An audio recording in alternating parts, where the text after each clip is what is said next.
중남의 중국 권력의 심장부는 오랫동안 정치적 비밀을 감춰온 장소입니다. 6월 21일 상트페테르부르크에서 블라디미르 푸틴과 딩 셰샹의 만남은 단순한 외교 행사가 아니었습니다. 이는 마치 안개 속에 가려진 중국 최고 지도자 시진핑의 미래에 대한 질문을 품고 있는 듯한 사건이었습니다.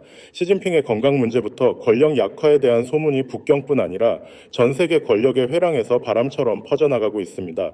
이는 권력의 조용한 이양을 암시하는 신호일까요? 아니면 여론을 혼란스럽게 하려는 정치적 술수일까요?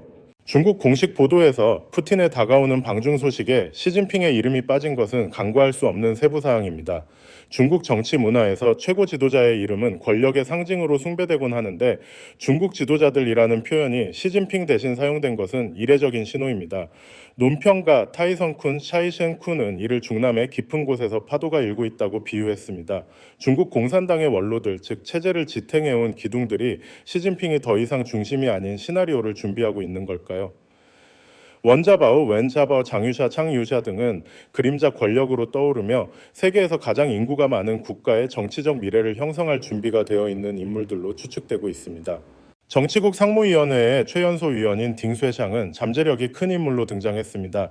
상트페테르부르크에서 그가 한 다세대에 걸친 우정이라는 발언은 단순한 외교적 표현이 아니라 크렘린과 중국 내부의 경쟁자들에게 보내는 암호화된 메시지처럼 보입니다. 논평가 첨포콩, 첸포콩은 이 표현이 딩 쇠샹이 더 높은 지도자 역할로 준비되고 있음을 암시한다고 분석했습니다. 하지만 딩 쇠샹이 당 내부의 경랑을 헤쳐나갈 충분한 힘을 가지고 있을까요? 그리고 정치적 책략으로 유명한 푸틴이 왜 시진핑의 상태에 이렇게 관심을 보이는 걸까요? 중국의 미래를 누가 결정할 것인가? 크렘린은 소문에 쉽게 휘둘리는 곳이 아닙니다. 푸틴이 딩 쇠샹과 직접 만나고 장기적인 북경 방문을 계획한 것은 러시아가 중국의 정치적 움직임을 읽으려 한다는 신호입니다. 흔히 무제한 동맹으로 묘사되는 중러의 관계는 실제로는 전략적 이해관계에 기반한 거래적 관계입니다. 러시아에게 중국의 안정은 서방과의 균형을 유지하는 핵심 요소입니다. 만약 시진핑이 실제로 약화된다면 새로운 지도자가 친러 정책을 이어갈까요? 아니면 중국이 미국과 화해하며 경제 및 무역 압박을 줄이는 방향으로 선회할까요? 이러한 질문들은 모스크바로 하여금 얼음 위를 걷는 듯 신중히 행동하게 만들고 있습니다. 이 나토와 중러 측의 위협 대서양과 태평양의 폭풍, 중남해가 정치적 미스터리에 휩싸인 가운데 나토는 또 다른 지정학적 폭풍에 직면해 있습니다. 나토 사무총장 마크 루테의 대만 해협에서 중국이 러시아를 충돌로 끌어들일 가능성에 대한 경고는 단순한 외교적 발언이 아닙니다. 이는 유럽과 아시아에서 고조되는 긴장 속에서 울리는 경종과 같습니다. 북경의 방산 산업 역량과 모스크바의 팽창주의 야망을 결합한 중러 연합은 서방에게 악몽과 같은 시나리오입니다. 하지만 이 시나리오가 실제로 현실화될까요? 아니면 나토의 국방비 증액을 유도하려는 겁주기 전술일 뿐일까요? 세계에서 가장 중요한 지정학적 핫스팟 중 하나인 대만 해협은 중국과 서방 간 대립의 중심이 되고 있습니다. 4년 만에 영국 군함 HMS 스프레이가 이 지역을 순찰하며 북경으로부터 도발 행위라는 격한 반응을 불러일으켰습니다.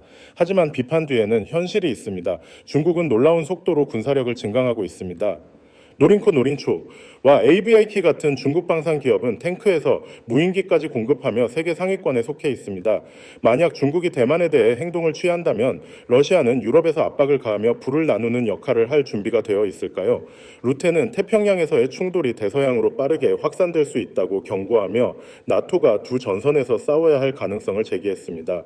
대담한 수를 두는 지정학적 체스판, 네덜란드에서 열릴 예정인 나토 정상회담은 러시아와 중국과의 긴장이 고조되는 가운데 복잡한 지정학적 체스판과 같습니다. 국방비 지출 목표를 GDP의 5%로 상향 조정한 것은 어떤 위협에도 맞설 준비가 되어 있다는 나토의 메시지입니다.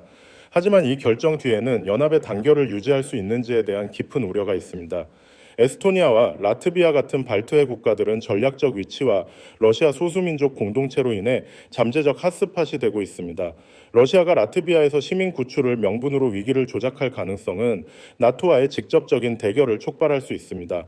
BRB의 추정에 따르면 이러한 충돌은 첫 해에만 전 세계적으로 1조 5천억 달러의 경제적 피해를 초래할 수 있습니다. 서방은 중러 연합에 맞설 힘을 갖추고 있을까요? 아니면 개별 국가의 이익으로 분열될까요?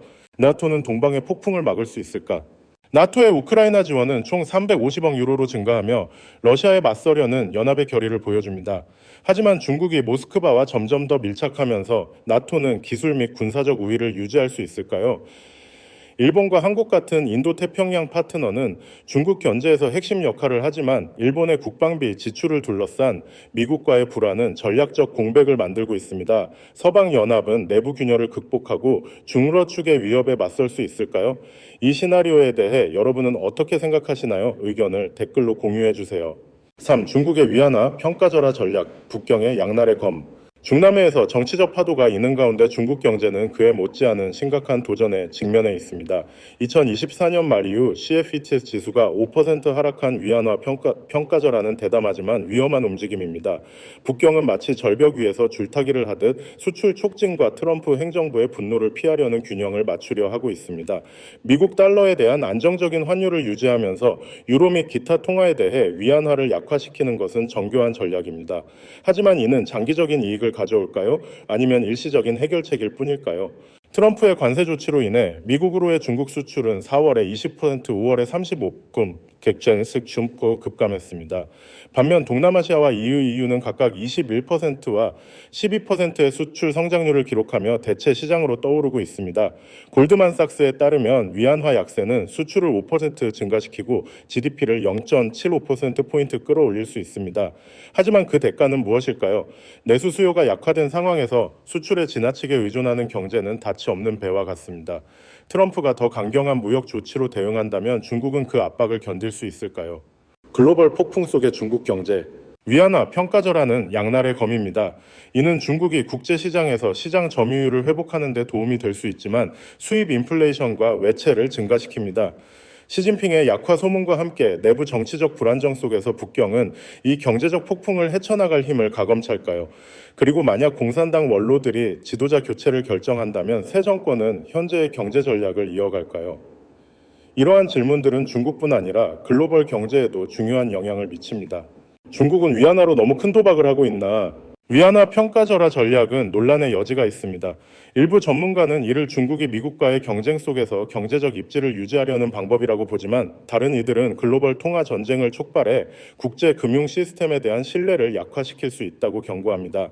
이 움직임에 대해 여러분은 어떻게 생각하시나요? 중국은 경제적 폭풍을 극복할 수 있을까요? 아니면 위험한 길로 스스로를 몰아가고 있을까요? 의견을 공유해 주세요. 불확실성으로 가득한 세계와 정치적 미스터리. 중남해의 비밀부터 대만 해협의 파도 세계는 불확실성으로 가득한 시기에 접어들고 있습니다. 푸틴과 딩쇠샹의 만남 중러 연합에 대한 나토의 경고, 중국의 위안화 평가절하 전략은 복잡한 지정학적 퍼즐의 조각들입니다. 작은 움직임 하나라도 도미노 효과를 일으켜 글로벌 판도를 바꿀 수 있습니다. 우리는 새로운 세계 질서의 시작을 목격하고 있는 걸까요? 아니면 이는 일시적인 폭풍일 뿐일까요? 세계의 키를 누가 잡을 것인가? 이러한 사건들은 지도자나 국가의 이야기에 그치지 않습니다. 이는 상품 가격부터 지역 안보까지 수십억 명의 삶에 영향을 미칩니다. 중국, 러시아, 나토의 미래에 대해 여러분은 어떻게 생각하시나요? 평화가 유지될 수 있을까요? 아니면 우리는 글로벌 충돌에 더 가까워지고 있나요? 토론에 참여해 여러분의 관점을 공유해 주세요.